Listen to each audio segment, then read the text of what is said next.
ঈদের নামাজ কিভাবে পড়তে হয় বিস্তারিত নিয়ম জানালে উপকৃত হব। আসসালামু আলাইকুম ওয়া রাহমাতুল্লাহি ওয়া বারাকাতুহু। প্রিয় দর্শক, মনোযোগ সহকারে ভিডিওটি শেষ পর্যন্ত দেখুন, অন্যথায় কোনো মাসআলায় ভুল বোঝার সম্ভাবনা থাকে। আর সরাসরি কোনো প্রশ্ন করতে বা লিখিত কোনো বিষয়ে সমাধান পেতে ফতোয়া বিভাগে স্ক্রিনে দেওয়া নম্বরে ইমো অথবা হোয়াটসঅ্যাপে যোগাযোগ করবেন। তো আমরা মূল আলোচনায় চলে যাব। সুন্নাহ শপিং আপনাদের জন্য নিয়ে এলো একটি ইসলামিক পণ্যের দারুণ প্যাকেজে থাকবে উন্নত মানের টুপি, তাসবিহ, মিসওয়াক, আতর, সুরমা, মা বোনের জন্য হাতমোজা, পামোজা এবং নবীজির 1000 সুন্নাতের একটি পকেট বই। আর এসব কিছু পাবেন একটি আকর্ষণীয় গিফট বক্সের ভিতর। সুতরাং 8টি সুন্নতি জিনিসের এই প্যাকেজটি নিতে পারেন নিজের জন্য, পরিবারের জন্য বা প্রিয়জনকে গিফট করার জন্য। দাম মাত্র 390 টাকা। অর্ডার করতে স্ক্রিনে দেওয়া ইমো অথবা হোয়াটসঅ্যাপ নম্বরে যোগাযোগ করুন। তো আমরা সরাসরি প্রশ্নের জবাবে চলে যাই। প্রশ্ন ছিল, ঈদের নামাজ কিভাবে পড়তে হয় বিস্তারিত নিয়ম জানালে উপকৃত হব। দেখুন, ঈদের নামাজ অত্যন্ত গুরুত্বপূর্ণ একটি আমল এবং ওয়াজিব আমল, যার উপর ঈদের নামাজ ওয়াজিব। যে সমস্ত ব্যক্তিদের শর্ত সাপেক্ষে ঈদের নামাজ আসলে কার উপরে ওয়াজিব সে সম্পর্কে আমরা পরবর্তীতে কোনো ভিডিওতে আলোচনা করবো ইনশাআল্লাহ। তো যার উপরে ঈদের নামাজ ওয়াজিব তার অবশ্যই নিয়ম মেনে সঠিক নিয়মে ঈদের নামাজ আদায় করতে হবে। এখন ঈদের নামাজ একাকী পড়া যায় না। প্রথমত কথা হলো, ঈদের নামাজ আপনি কিভাবে পড়বেন। প্রথমত একাকী ঈদের নামাজ পড়া যায় না, ঈদের নামাজে জামাতে শরীক হতে হয়। আর ঈদের জামাত এটি ঈদগাহে হওয়াটাই উচিত। তবে যদি কোনো নিরুপায় হওয়ার কারণে অথবা যে কোনো সমস্যার কারণে যদি ঈদগাহে নামাজ পড়া সম্ভব না হয়, তাহলে মসজিদেও জামাত করা যেতে পারে। তবে প্রয়োজন ছাড়া মসজিদে ঈদের জামাত করা অথবা বাড়িতে ঈদের জামাত করা মাকরুহ। ঈদগাহে জামাত করাটাই উচিত এবং সুন্নাত। ঈদের নামাজের আগে ইমাম বা স্থানীয় আলেম যে বক্তব্য দেন সেই বক্তব্য মনোযোগ সহকারে শুনতে হবে। আর ইমামের উচিত হলো ঈদের পূর্বে ঈদের নামাজের মাসালা, সদকায়ে ফিতরের মাসালা, এগুলো আলোচনা করা। তো এই আলোচনাগুলো মনোযোগ সহকারে শুনে আমল করতে হবে।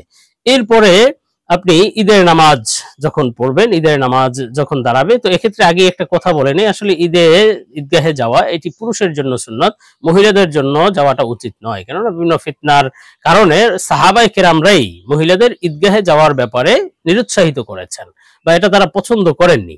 এই জন্য বর্তমানে তো আরো বেশি ফিতনার কারণ হতে পারে। এই জন্য ঈদগাহে মহিলাদের যাওয়ার প্রয়োজন নেই। মহিলারা বাসায় থাকবেন, বাসায় তাদের ঈদের নামাজও নেই, ঈদের নামাজ পড়ার প্রয়োজন নেই। তবে এক্ষেত্রে একটা জরুরি মাসআলা হলো, ঈদগাহে যাওয়ার আগে পুরুষ এবং মহিলা নির্বিশেষে ঈদগাহে যাওয়ার পূর্বে বাসায় বসে কোনো ধরনের সুন্নাত বা নফল নামাজ পড়া যাবে না। ফজর নামাজের পরে একমাত্র নামাজ হবে ঈদের নামাজ, কোনো নফল নামাজ, ইশরাক, চাশ এগুলো পড়বে না। তেমনি ভাবে পুরুষ ব্যক্তি ওই ঈদগাহে গিয়ে ঈদগাহেও নামাজ পড়বে না, কোনো ধরনের নফল নামাজ পড়ার প্রয়োজন নেই এবং জোহরের আগ পর্যন্ত ঈদগাহে কোনো নামাজ পড়বে না। হ্যাঁ, নামাজ শেষ হওয়ার পরে, ঈদের নামাজ শেষ হওয়ার পরে বাড়িতে এসে নফল আমল করা যেতে পারে। এখন ঈদের নামাজ, আমরা ঈদের নামাজের নিয়ম বলে দিচ্ছি, ঈদের নামাজ কিভাবে পড়তে হবে। দেখুন, ঈদের নামাজের নিয়ম হলো, ঈদের নামাজ যেহেতু ওয়াজিব, তো আপনি ওয়াজিব নামাজের নিয়ত করবেন যে আমি 2 রাকাত ওয়াজিব নামাজ, ঈদের ওয়াজিব নামাজ আদায় করছি। বাস এই নিয়তই যথেষ্ট। বিস্তারিত নিয়ত করতে পারেন আমি 2 রাকাত ঈদের ওয়াজিব নামাজ 6 তাকবীরের সহিত এই ইমামের পিছনে আদায় করছি। বাস এভাবে নিয়ত মনে মনে থাকাই যথেষ্ট, মুখে উচ্চারণ করা জরুরি নয়। তেমনি ভাবে আরবিতে নিয়ত করারও কোনো প্রয়োজন নেই। চেষ্টা করে আরবি মুখস্থ করে সেখানে ভুল ভ্রান্তি হতে পারে যাদের আরবি সহি না, তো এটার দরকার নাই। আপনি মনে মনে নিয়ত করবেন, সাথে বাংলায় মাতৃভাষায় মুখে উচ্চারণ করলেও করতে পারেন, এটা জায়েজ আছে। তো সেক্ষেত্রে আপনি ওয়াজিব নামাজের নিয়ত করবেন, 2 রাকাতের নিয়ত করবেন। তো যে ঈদের নামাজের নিয়ম, আপনি তাকবীরে তাহরিমা বাঁধলেন নিয়ত করার পরে, বাস জামাতে দাঁড়ালেন, তাকবীরে তাহরিমা বাঁধলেন, আল্লাহু আকবার বলে তাকবীরে তাহরিমা বেঁধে তারপরে আপনি সানা পড়তে হবে। পরে সানা পড়ার পরে এরপরে 3টা তাকবীর, অতিরিক্ত 3টা তাকবীর দিতে হবে, আল্লাহু আকবার, আল্লাহু আকবার, আল্লাহু আকবার। এই অতিরিক্ত 3টা তাকবীর দিতে হবে। এর মধ্যে প্রথম 2 তাকবীরে হাত ছেড়ে দিতে হবে, আল্লাহু আকবার বলে হাত ছেড়ে দিতে হবে, আবার আল্লাহু আকবার বলে হাত ছেড়ে দিতে হবে এবং তৃতীয় তাকবীরের সময় আল্লাহু আকবার বলে হাত বেঁধে ফেলতে হবে। এরপর হাত বাঁধার পরে তার আমল হলো, যদি সে ইমাম হয় তো সে সূরা কিরাত পড়বে, আর যদি মুক্তাদি হয় ইমামের সূরা কিরাত শুনবে। তো সূরা ফাতিহা, প্রথমে সূরা ফাতিহা পড়বে, সূরা ফাতিহার সাথে যে কোনো সূরা মিলাতে পারে এবং দ্বিতীয় রাকাতেও সূরা ফাতিহার সাথে যে কোনো সূরা মিলাতে পারে। তবে সুন্নত হলো প্রথম রাকাতে সাব্বিহিসমা রাব্বিকাল আ'লা পড়া, দ্বিতীয় রাকাতে সূরা গাশিয়া পড়া, হাল আতাকা হাদিসুল গাশিয়া, এই দুটি সূরা পড়া মুস্তাহাব বা সুন্নত। নবীজি সাল্লাল্লাহু আলাইহি ওয়াসাল্লাম এই সূরা পড়তেন। সুতরাং এটা করতে পারো, অথবা যে কোনো সূরা পড়লেও নামাজ সহিহ হয়ে যাবে।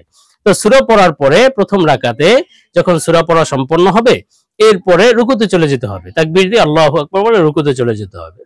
রুকু করবে, সিজদা করবে, সিজদা থেকে উঠে তারপরে উঠে তারপরে সূরা ফাতিহা পড়বে, এরপরে সূরা ফাতিহার সাথে আরেকটি সূরা মিলাবে, এরপরে সিজদায় রুকুতে যাওয়ার আগে, দ্বিতীয় রাকাতে রুকুতে যাওয়ার আগে সে তিনটে অতিরিক্ত তাকবীর দিবে, আল্লাহু আকবার, আল্লাহু আকবার, আল্লাহু আকবার। এই তিন তাকবীরের প্রথম অর্থাৎ তেনো তাকবীরে হাত ছেড়ে দিতে হবে, আল্লাহু আকবার, হাত ছেড়ে দিল, আল্লাহু আকবার, হাত ছেড়ে দিল।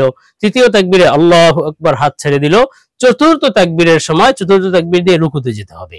তো এভাবে রুকু করার পরে এরপরে সে সিজদা করে দুরূদ শরীফ, তাশাহুদ, দুরূদ শরীফ, দোয়া মাসুরা পড়ে নামাজ শেষ করবে।